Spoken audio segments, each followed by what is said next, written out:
რუსთავში ბრძმედის გადამამუშავებელი ქარხანა გაიხსნა საწარმო წელიწადში 2 მილიონ ტონა ბრძმედს გამოიმუშავებს, რომელსაც გზების მშენებლობაზე, ასევე სამშენებლო ბლოკებისა და ცემენტის დამუშავების დროს გამოიყენებენ. ქარხნის მშენებლობა 4,5 მილიონი დოლარი დაჯდა. ადგილზე 150 ადგილობრივი დასაქმდა, მალე სამხლოში კიდევ 160 ადამიანის მიღება იგეგმება.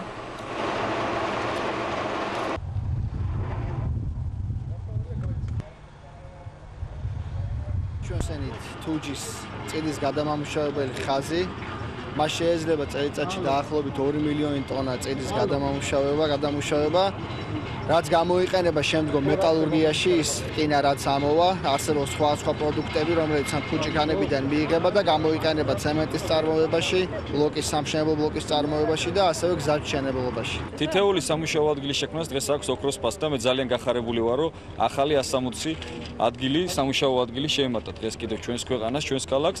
მე ვარ ბედნიერი ისე როგორც ის ოჯახები და ის ადამიანები, ვინც აქ დასაქმდნენ.